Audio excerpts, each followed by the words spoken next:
Hey, what's up, guys? This is North Sea Hero. This is the second of two videos that are going to be at least recorded today, likely uploaded today, hopefully. But my earlier video was one of my normal vlog videos, and today's video, though, is special because my friend, Paul, who goes by Insane Asylum Cherry Paul, or channel name Insane Cherry Paul here on YouTube, he and I have started a little series together called Ricochet. And as he explained it on his channel, on his first video, he did the start-off video, the inaugural Ricochet video. It's basically going to be a sort of call and response format. Device is too hot. Video quality may be affected. Well, I guess that's what I get for uploading the first video in the background while recording this one. GG no re XD. GG easy no re XD. That's what I'm thinking of. So,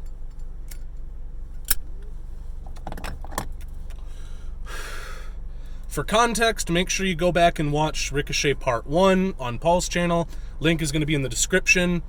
I'm going to be, like, there's this thing you can do on YouTube where you take a playlist that already exists from someone else and, like, put it on your channel. You, like, assimilate the playlist so it'll show up on your channel. I'm going to be doing that with the Ricochet playlist. I think Paul's the one who's going to have to like manually add this to the playlist unless he's given my channel special access to add videos. I don't know. We'll look into it. But anyway, here I am recording it. So, quick recap. In the first video, his video was about a story of the Ricochet. And again, if you want to get his side of the story, you can check the first video on his channel.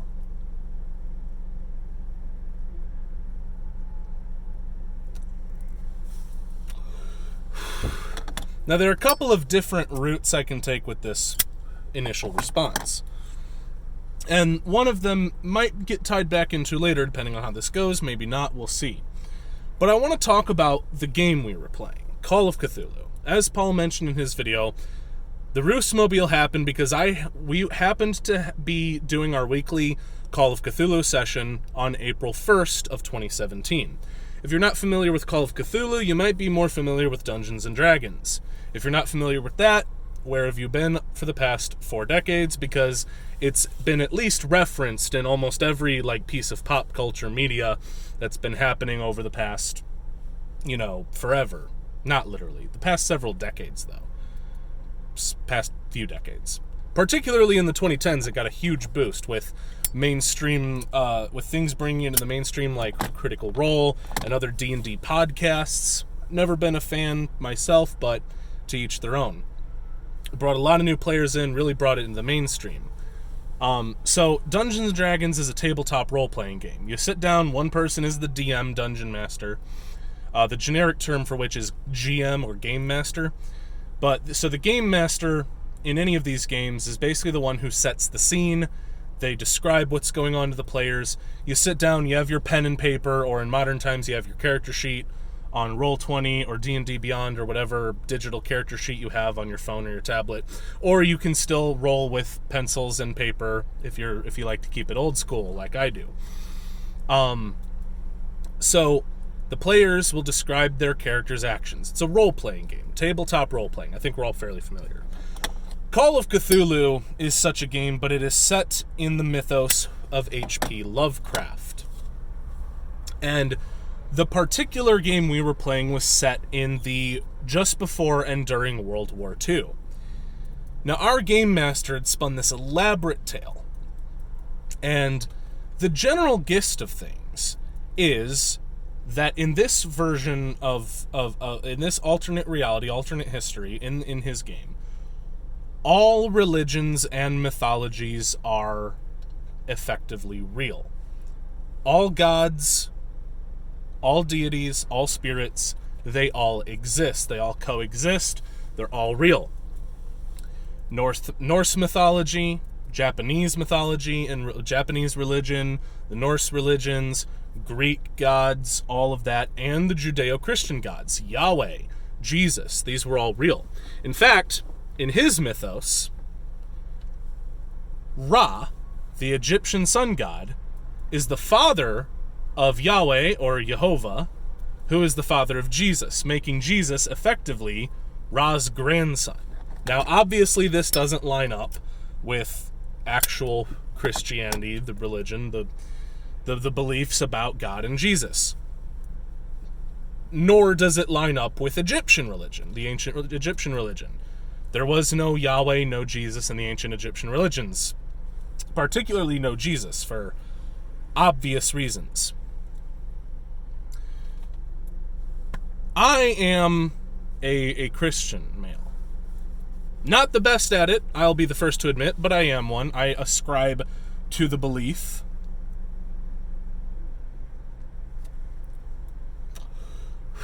Last I checked, so is Paul. And there was a girl there, I believe her name was Maria. Not going to use any last names or for anybody, but a few of us at the table are actually Christians. And we're sitting here playing this game in which God, Jehovah, the God in Christianity, is the son of the Egyptian sun god Ra. The Holy Spirit wasn't really touched on. Here's the thing. It was fiction. The GM himself was, at the time, if my memory serves, either atheist or agnostic. I believe he, if I'm not mistaken, and I could be wrong about this is based on my memory, I believe at the time he was an agnostic deist, essentially. Believing that there's some sort of higher power. I believe the way he put it was that he believes there is some kind of higher power, but he does not claim to know what it is, as would a Christian or, any other, or a Muslim or a Jewish person or any other person of any living or prior faith.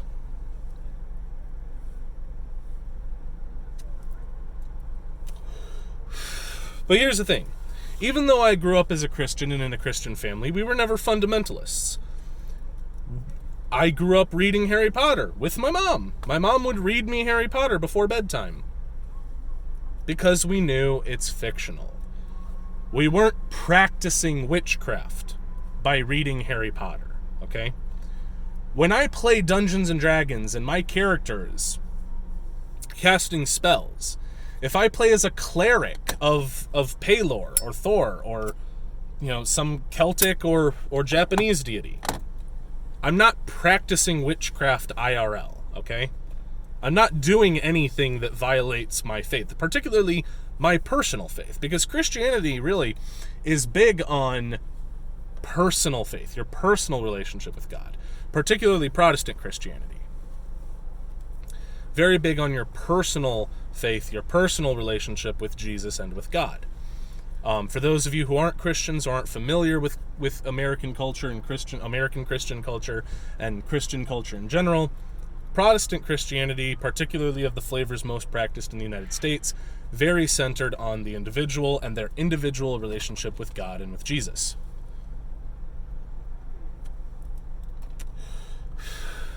Effectively, one could go as far as to say that, in essence, everyone, at least every Protestant, every non-denominational Protestant, has their own Christianity, their own personal religion, their own personal relationship with Jesus.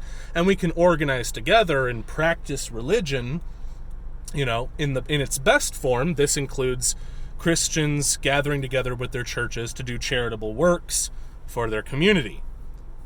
I don't think I need to tell you what it looks like in its worst forms. You can go to Twitter or Tumblr or any mainstream social media website to find that out if you're unawares.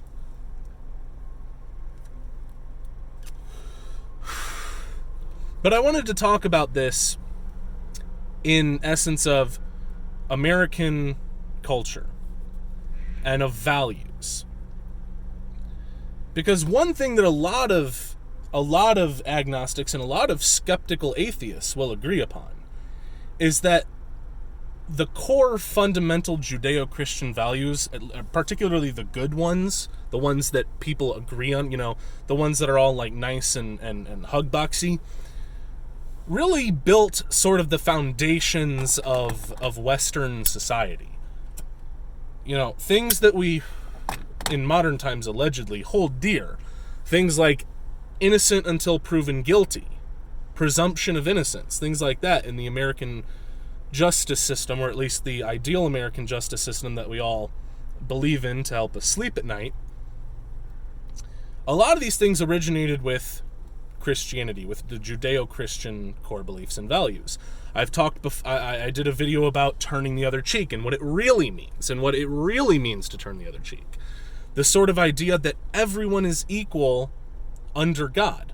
The idea that no person is inherently better, or that no amount of class or wealth or social status makes you better than anybody else. These are things that, a lot of different religions and cultures and ancient ones around the world believed in to some extent, but some very particular and unique values of Judeo-Christian culture that founded Western society are very particular to it. Again, the idea of turning the other cheek, that Roman soldier who was sent by Caesar to occupy your land, he's not better than you. So tell him he's better than you, or tell him that he's not better than you, I should say, by making him open hand slap you. I know, it's a long story. Go watch my other video called Roman Hands.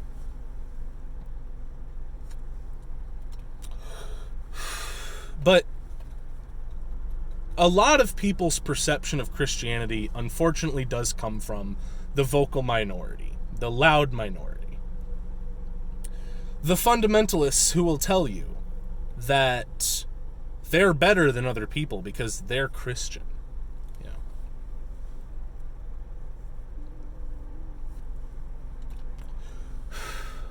I saw a video on the YouTube Shorts section that was called, like, Karen Gets to the Waiting Room of Heaven.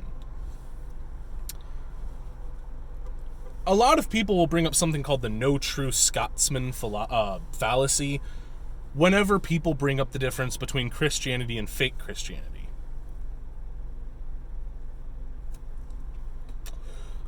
Here's the thing. If someone says, oh, this Christian person cheated on their wife with multiple people knowingly for years and embezzled money from their church and did all these horrible things and hated gay people and were violent towards gay people and all this, I'll tell people they're not Christian. They can call themselves Christian, but they're not. And everybody who just wants Christianity to be the bad guy will immediately come out in full force. No true Scotsman! No true Scotsman! No.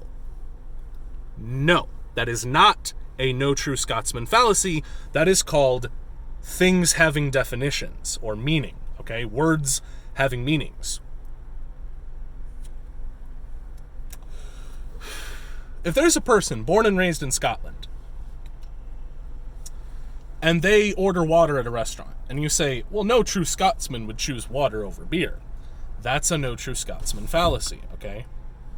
If I say a person born and raised in Brazil to Brazilian parents who themselves were born and raised in Brazil, and so on and so forth for generations, all the way back to the European conquistadors, or maybe they're even descended from the natives, and this person's born and raised in Brazil, has never been to Scotland, doesn't know anything about Scotland. They don't even know Scotland exists beyond what they learned about, world geography in history class in school. They might be passively aware that Scotland is a country that exists, but it never even crosses their mind.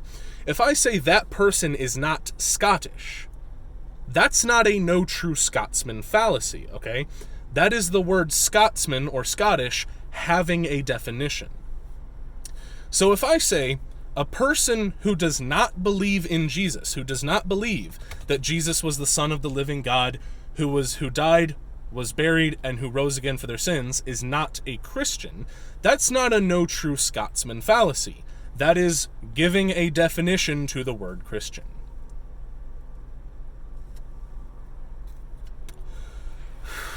Similarly, and this one's a little more arguable, but I still believe I'm right in this.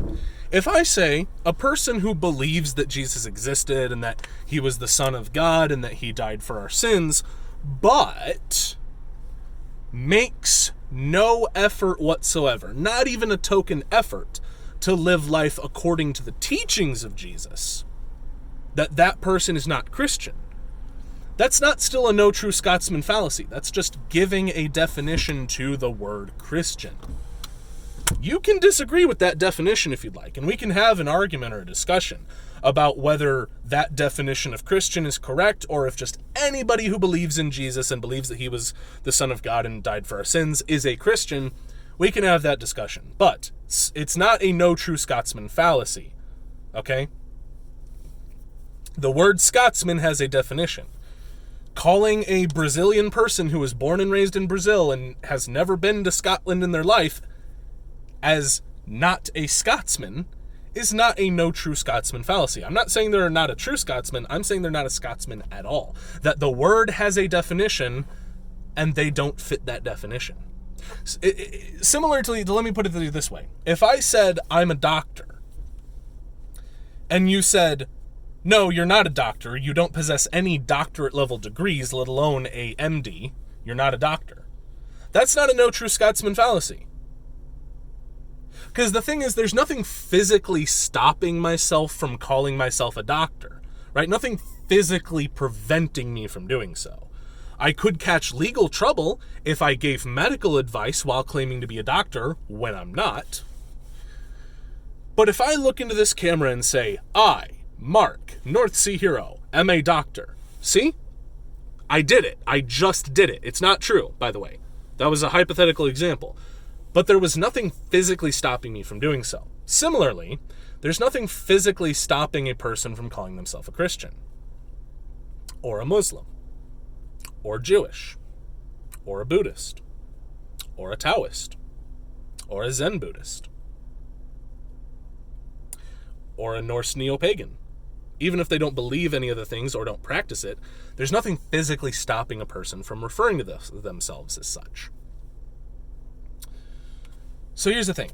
Even though I'm a Christian, and I hold those values dearly, and I make a token attempt, not always successful, to live my life according to such principles, far be it from me to tell somebody, you're bad for practicing your religion.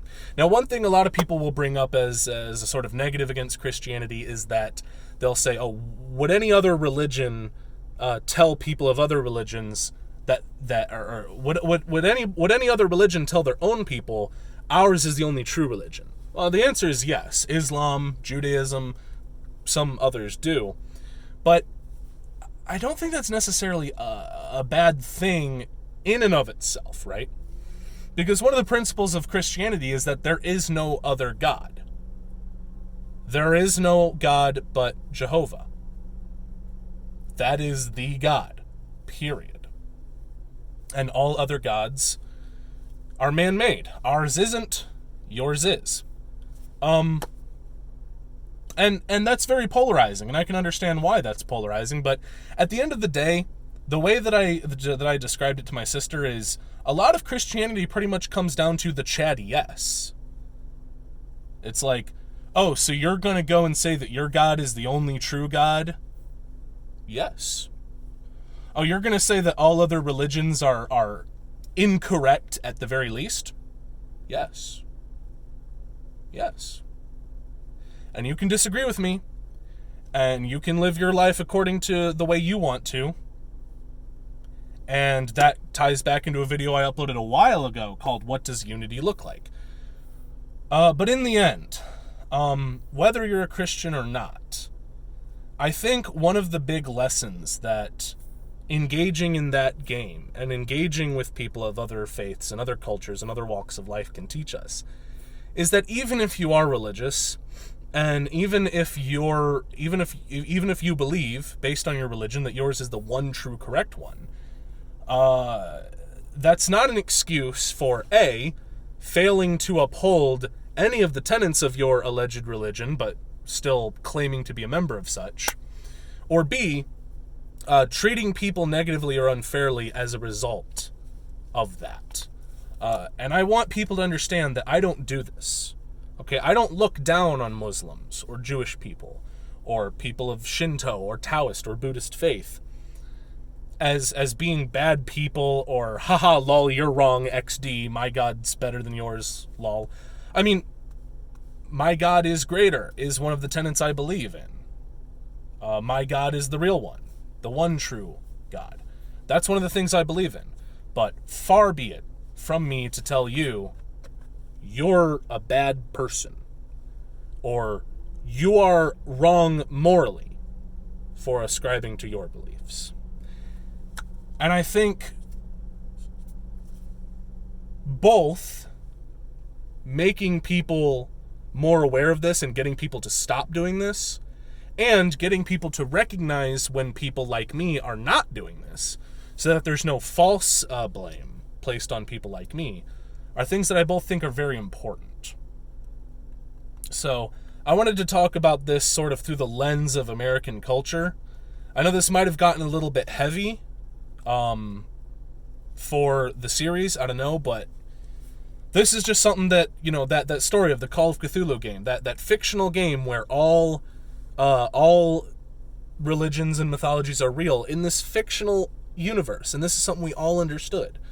Both us Christians and the people at the table who weren't Christians. We all understood this is a game. This is us making up an alternate world in which God and Jesus and Ra and Thor and Odin and Cthulhu and Yaldabaoth are all real. This is a game that we're playing. And we're here to have fun and enjoy ourselves. And the Christians at the table, we had no problem with this. We had no problem sitting down and rolling up characters who were directly interacting with gods of other religions. We had no problem with the Vatican in this game being a secret cult that are having at the top this secret cult that believed in all the other gods and collaborated with members of other religions to stop the Nazis from resurrecting Cthulhu to win World War II. Spoiler alert, that was kind of the plot line.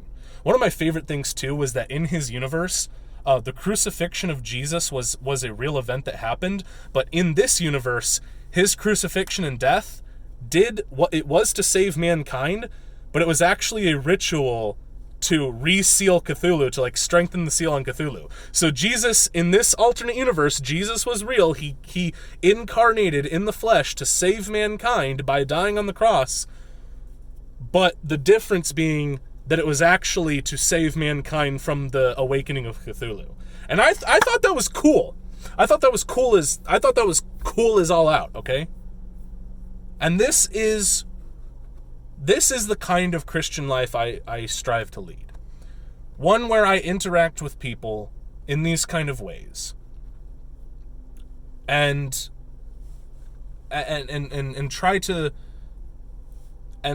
get people, on board with me as a person, because the best form of advertising is word of mouth. So if I try to lead the best life I can and be as kind, and sometimes kindness does mean tough love, I get that. But if I can try to be as kind and caring and as good to people as I can, what better advertisement for my group, my religion, could there possibly be? Because people are going to say, oh, this guy Mark, he's a Christian, and he helped me, a gay atheist, with my car troubles when my car was having problems, or with tech issues, or, he's just a really nice guy who helped me out.